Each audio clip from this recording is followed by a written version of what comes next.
कि क्या दिव्य और भव्य दृश्य है। आज 13 के 13 अखाड़े आज अमृत राजसी शाही स्नान करने जा रहे हैं और करने की तैयारी कर रहे हैं।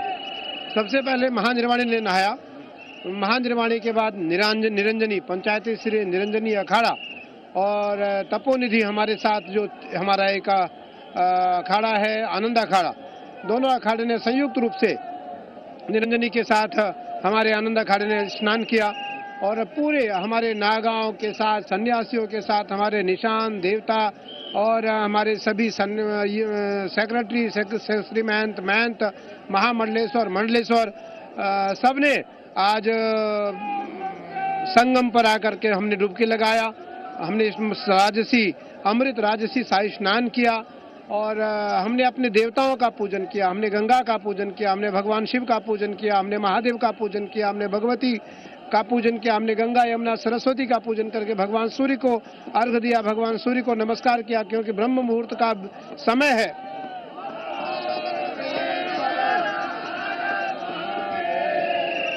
आज देख रहे हैं हमारे नागा कितने उत्साहित हैं मुझे लेकर के और मुझसे मिल करके, और मुझे लगता है कि ये परंपरा अनादिकाल से है, यह परंपरा अनादिकाल से है और इस परंपरा को ध्यान में रखने के लिए, इस परंपरा को याद रखने के लिए, इस परंपरा को स्मरण में रखने के लिए लाखों करोड़ों सन्यासी और सनातनी तरसते हैं आज के इस दृश्य को देखने के लिए।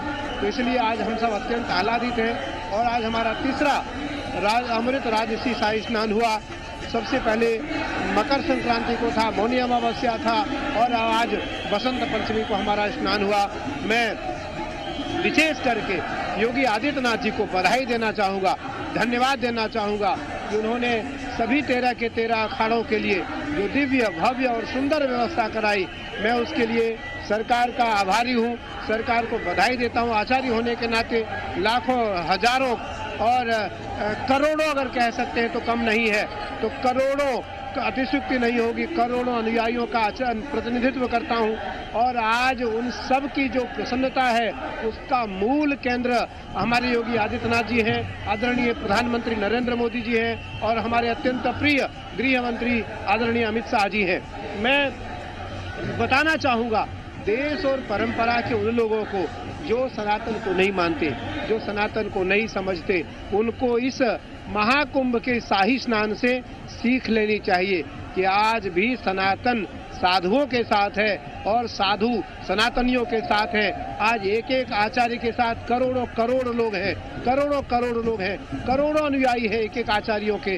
खास करके निरंजनी के जो परंपरा है, निरंजनी का जो आचार्य है, निरंजनी का जो तपस्वी साधु संतों हैं, तपस्वी जो हमारे साधु संत महात्मा है, महंत हैं और उनका जो प्रतिनिधित्व आचार्य करता है, मुझे लगता है कि करोड़ों के अनुयायी आचार्य के होते हैं, आचार्य के होते हैं। इसलिए आज मैं उत्तर प्रदेश की यशस्वी मुख्यमंत्री योगी आदित्यनाथ जी को पुनः बधाई देता हूं और साधुवाद देता हूं, धन्यवाद देता हूं। महात्मा महापुरुष होने के कारण, आचार्य होने के कारण और नाथ पंथ के अध्यक्ष होने के कारण मैं उनका वंदन भी करता हूं कि उन्होंने जिस प्रकार से आज हमारी संपूर्ण 13 के 13 अखाड़ों की परंपराओं का निर्वहन करते हुए और निर्बाधित रूप से शाही स्नान करवाया, इसके लिए सरकार बधाई के पात्र है, साधुवाद के पात्र है और अब खास करके विशेष करके योगी आदित्यनाथ जी वंदन के पात्र हैं। सारे इंतजाम दुरुस्त दिखे महाराज जी आज? बिल्कुल गौरव, सारे कोई इंतजाम ऐसा नहीं था जिस पर प्रश्न चिन्ह उठाया जा सके।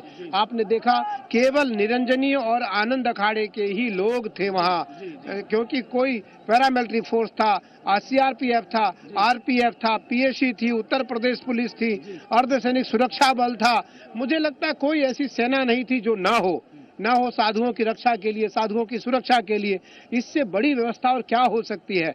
और क्योंकि आचार्य होने के नाते पूरी दुनिया में जाने का अवसर मिलता है, मुझे लगता है यह मेला इस प्रकार का, ये देखो एक बार मैं चाहूंगा कि आप दिखाओ, मैं एक बार अखाड़े के आचार्य की फौज, निरंजनी अखाड़े की महात्माओं की फौज है। महात्माओं की जो शाही है पूरी पूल भरी हुई है, पीछे भी पूरी, अभी मुझे लगता है आधे किलोमीटर तक हमारे संतों की जो रथ है, महामंडलेश्वरों का रथ है, संतों का रथ है, हमारे श्री महंतों का रथ है, महंतों का रथ है।